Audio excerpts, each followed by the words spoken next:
So hello guys, তোমরা সবাই কেমন আছো? আশা করি অনেক ভালো আছো। আমি অনেক ভালো আছি।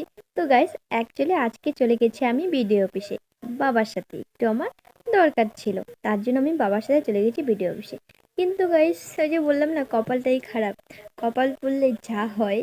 অ্যাকচুয়ালি ওখানে কি এত বৃষ্টি, এত বৃষ্টি, মানে বলার মতো না।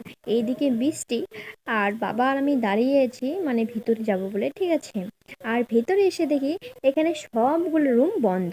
অ্যাকচুয়ালি যতগুলো স্যার ছিল সবাই চলে গেছে। আর ওই দিনকার ছিল সোমবার। আর অ্যাকচুয়ালি হাফ ডে ছিল, কিন্তু জানি না কেন হাফ ডে ছিল। যাই হোক, আমাদের কপালটাই খারাপ, কপালটা পড়লে যা হয়। আমি তোমাদের সাথে বাড়িতে ভিডিওটা স্টার্ট করিনি। আমি ভাবলাম ওখানে গিয়ে ভিডিওটা স্টার্ট করব। কিন্তু গাইজ, এখানে গিয়ে যা বৃষ্টি, তো ভাবলাম চলো তোমাদের সাথে একটু শেয়ার করে দিই। অ্যাকচুয়ালি আমাদের কপালটাই খারাপ, ওই যে বললাম না, ওখানে গিয়েছি একটা কাজের জন্য। কিন্তু ওখানে গিয়ে দেখি সব রুম বন্ধ, সবগুলো স্যার চলে গিয়েছে হাফ ডের জন্য। তো তোমরা সবাই জানো বৃষ্টি বললে বৃষ্টিতে ভিজতে কত মজা লাগে, তাই আমি তো ভিজতে পারবো না, তাই একটু হাতটাই বৃষ্টির জলে দিচ্ছি। তো চলো গাইস, টাটা, পরের ভিডিওতে দেখা হচ্ছে।